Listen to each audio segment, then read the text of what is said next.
Magandang araw po sa bawat isa sa inyo. Welcome back to our 365 Daily Devotions. Gusto mo nang batiin si Arnel Mindanao, no? Maraming salamat sa iyo, kapatid, sa iyong suporta dito sa ating channel. And now, tutuloy po natin yung ating series about power of vision. I hope talaga lumalim tayo sa ating vision. Yung vision na galing sa Diyos, makita natin sa niya tayo dinadala.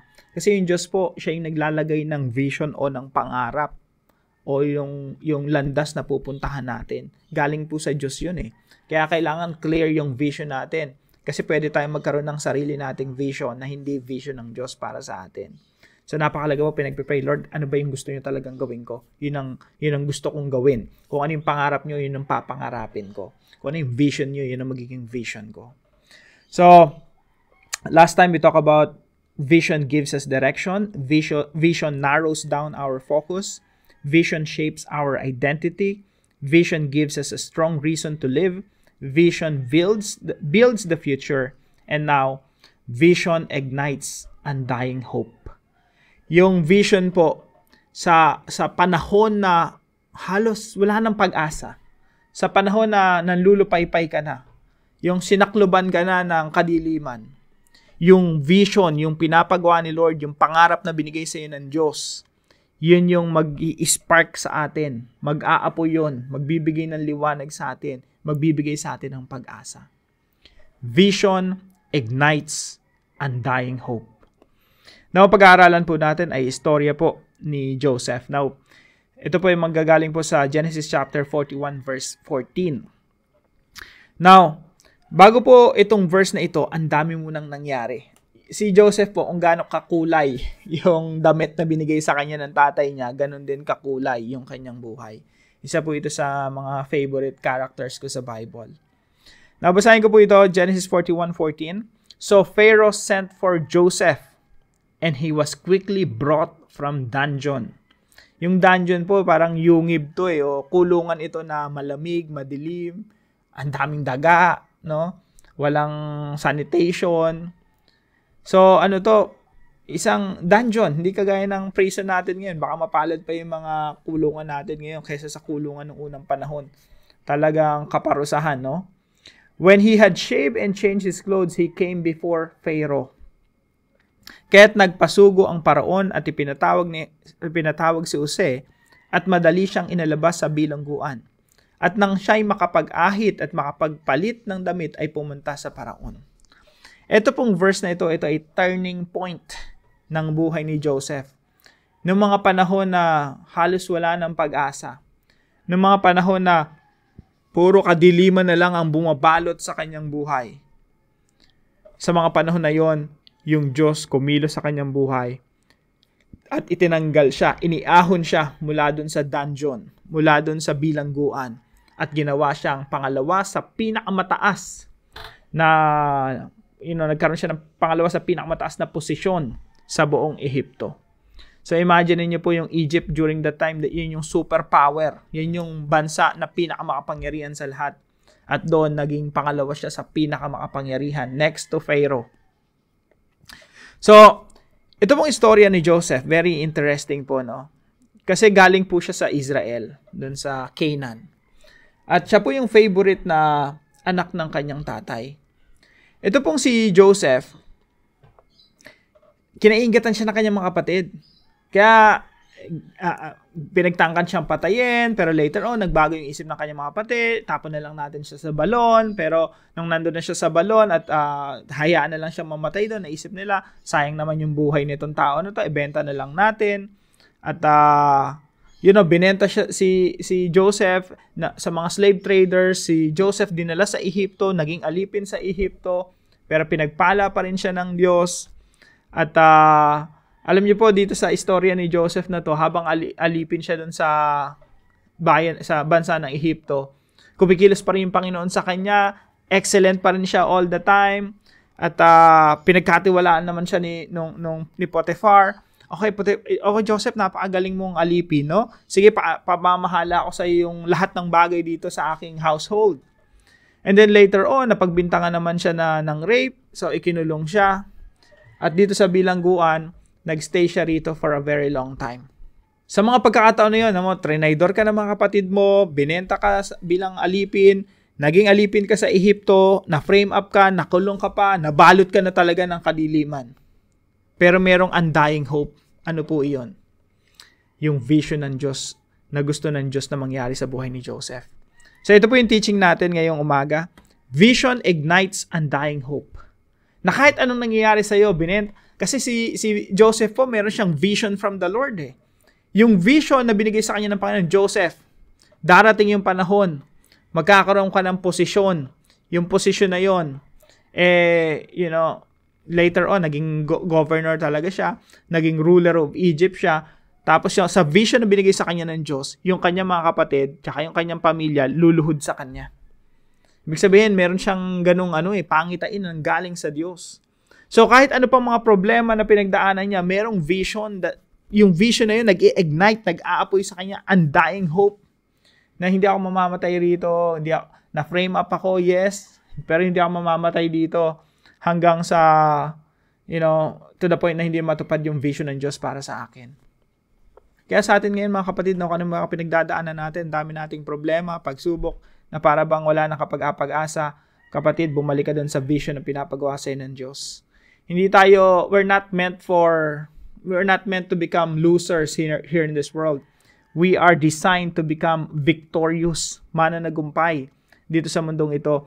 Kaya pag may pinagawa sa iyo ang Lord, asahan mo na sa pamamagitan ng kapangyarihan at biyaya ng Diyos, ma-accomplish natin yan, maisasagawa natin yan. Kasi yung vision na galing sa Diyos, yung Diyos din sa biyaya niya ang magpapalakas sa atin upang magawa natin yung mga bagay na pinapagawa niya sa atin. Mga kapatid, vision ignites undying hope. Kahit ano pang mangyari problema sa atin, I hope, yun ang na-experience natin, nag-aapoy sa puso natin. I can do this by the grace of God. And number 2 po, vision requires excellence. Yung vision po na binigay sa atin ng Diyos, kailangan niya ng excellence. It requires excellence. Ano po yun? Yung pinagbubuti natin lahat ng ginagawa natin. So si Joseph, bagamat siya binentang bilang alipin sa Ehipto under Potiphar's leadership, pinagbuti niya lahat ng ginawa niya. Kaya makikita niyo po doon sa Bible na lahat ng tao pinagtitiwalaan siya, pati si Potiphar, si Potiphar pinagtitiwalaan siya. Joseph, ikaw na bahalang mag-manage sa aking household, sa aking mga bukirin. Sige, ikaw mag-manage diyan kasi nakikita ko yung Diyos kumikilos sa iyong buhay. So, mga kapatid, si Joseph practice niya yung excellence. Pinagbubuti niya yung lahat ng kanyang ginagawa. Bakit? Kasi may vision ng Diyos eh. Yung pagtatrabaho niya kay Potiphar, preparation lang yun sa pinapagawa ng Diyos sa kanya. Yung small thing na yon, it's a preparation for a bigger thing. Kaya, kailangan maging excelente tayo. Meron tayong, we're faithful in small things. Sa maliliit na bagay, pag tapat tayo, pinagbubuti natin, asahan mo, bibigyan ka ng Panginoon ng mas malaking bagay na ipagkakatiwala sa atin. Vision requires excellence. Ang Diyos, train tayo paunti-unti. Small things muna, pagbutihin natin, then another thing, and then the big thing. Maging tapat tayo in every step of the way. Maging excellent tayo in every step of the way. Pakatandaan natin, yung principle na natutunan ko sa seminary, there's a prepared place for a prepared person. Kapag handa ka na, nag-prepare ka dito sa grade 1, magiging handa ka na sa grade 2. Pag grade 2, grade 3, grade 4. No? May po yan, may level po yan eh. Hindi ka ilalagay ng Diyos sa isang lugar na talo ka, no? Ipe-prepare ka muna ng Diyos, i-train ka muna ng Diyos. There's a prepared place for a prepared person. So, kailangan po ng excellence in every step of the way. And number 3 po, vision becomes reality in due time. Yung vision po ng Diyos na inilalagay niya sa ating puso, magiging realidad yan sa takdang panahon. So, si Joseph po, 17 years old, nung ibinenta siya bilang alipin, napunta siya sa Ehipto. Nung naging gobernador siya, naging ruler of Egypt siya, 30 years old siya. So merong 13 years of waiting. Yung 13 years po na yon, sinasabi ng mga scholars, mga 2 to 10 years, yung mga panahon na nakakulong siya. So just imagine that. Kasi si Joseph po, nung in-interpret niya yung panaginip nung kasamahan niya dito, yung cupbearer dito sa Genesis chapter 41, 2 years pa yung inantay niya bago maalala siya nung cupbearer na, oy, meron palang Meron ako kilala, kaya mag-interpret ng panaginip ng paraon. 2 years pa yung inantay niya. So, minimum 2 years, nasa kulungan siya. Maximum of maybe 10 years. So, isipin nyo, pagpalagay natin 7 years, no? 7 years siyang nasa kulungan. Pero pinagbubuti niya pa rin. Nagiging good steward pa rin siya. Excellent pa rin siya sa loob ng kulungan. In due time, one day na binigyan ng Diyos ng panaginip yung paraon. At yung paraon na yon, yung panaginip na binigay ng Diyos dun sa paraon, si Joseph lang kaya mag-interpret. Kasi si Joseph lang yung binigyan ng Diyos ng interpretation. So isipin niyo po yan. In due time, vision becomes reality. So paano po natin ito i-apply sa ating mga buhay? Number 1, develop resilience and staying power. Nandun ka ba sa dungeon ngayon? Nasa yungib ka? Nababalot ka ba ng dilim? Develop resilience. Na kahit anong problema, kaya mong harapin sa biyaya ng Diyos, sa mayamang habag ng Diyos sa atin. Develop resilience. Pag sinabi nating resilience, kapareho po yan ng staying power. Kaya mong mag-endure sa matinding kapighatian, sa matinding pagsubok ng buhay. Because you know, someday, vision will become a reality. So, develop resilience and staying power. Kaya mong magtagal na nababalot ka ng dilim. Kasi merong vision ang nilagay ang Diyos sa iyong puso. And that vision ignites hope. Undying hope. Number 2 po, remain excellent and faithful. Kung nasan kang lugar ngayon, kahit anong sitwasyon mo, manatili kang tapat sa Diyos. Manatili kang excellent. Pinagbubuti mo ko ng mga maliliit na bagay na pinagkakatiwala sa iyo ng Diyos. Magkano yung pera mo dyan? Kahit kapiraso lang yan, be a faithful steward of your money. Be a faithful steward of your time. Be a faithful steward of your health, your strength. Be a faithful steward of your work, of your family, of your relationship. Be excellent in every way. At ang in due time po, i-reward ng Diyos. Para tayong nasa preparation stage lang lagi. No? Pag prepared na tayo, tanda natin there's a prepared place for a prepared person. Graduate na tayo, next level naman. Number 3 po, trust the grace and sovereignty of God. Pagtiwalaan po natin yung mayamang habag, biyaya at kagandahang loob ng Diyos sa atin. Ang Diyos hindi nagbabago. Ang Diyos na mabuti kailanman hindi sumasama. At yung Diyos na mabuti na yun, He is also sovereign. Everything is under His control. Napakaganda po ng istorya ng buhay ni Joseph. Bagamat ang haba ng panahon na nandun siya sa kulungan, dumating yung takdang panahon. Sa takdang panahon ng Diyos, inilagay ng Diyos sa puso ni Paraon ang isang panaginip. At the same time, binigay kay Joseph yung interpretation. Talagang under the sovereignty of God, sila lang yung magtatagpo. Walang kayang mag-interpret ng panaginip ng Paraon maliban na lang kay Joseph. At si Joseph lang talaga ang kayang gumawa noon. Ang tanong, paano sila magmi-meet? Hinayaan ng Diyos sa kanyang kapangyarihan na yung cupbearer makulong at makalaya at makabalik sa trabaho upang siya yung maging link, maging connector ni Joseph at ni Paraon upang si Joseph ay patawag ng Paraon at later on matupad yung vision ng Diyos kay Joseph. Trust the grace and sovereignty of God, makapangyarihan ng Diyos. He orchestrates everything according to His plan. Walang plinano ang Diyos na hindi mapapangyari. Walang ginusto ang Diyos na hindi matutupad. So, 3 applications po, no? Develop resilience and staying power. Nananatili kang nagtitiwala sa Diyos. Remain excellent and faithful. Kung anong pinagkatiwala sa ng Diyos, excellent ka dyan, faithful ka dyan.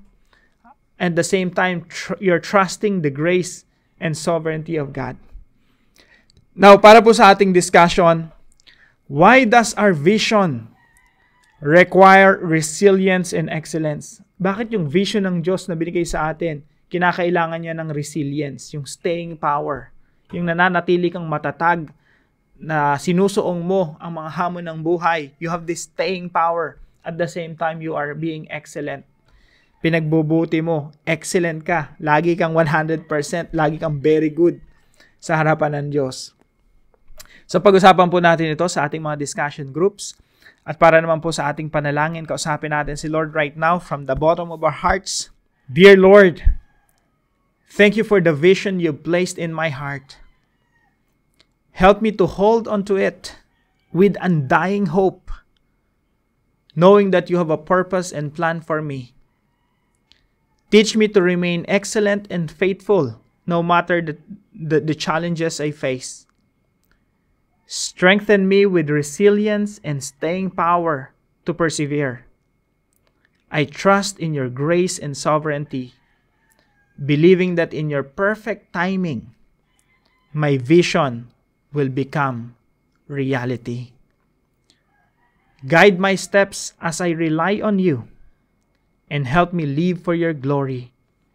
In Jesus' name, amen and amen. Salamat po sa bawat isa sa inyo na nakikinig sa ating daily devotions tuwing umaga. Patuloy po kayong pagpalain ng ating Panginoon ng mga pagpapalang spiritual. At kung kayo po may natututunan sa devotion natin, ipaalam niyo lang po sa comment section right below this video. And please don't forget to share this devotion to your family and friends. Pagpalain po kayo ng ating Panginoon. See you po tomorrow, 5 a.m. dito sa ating daily devotion.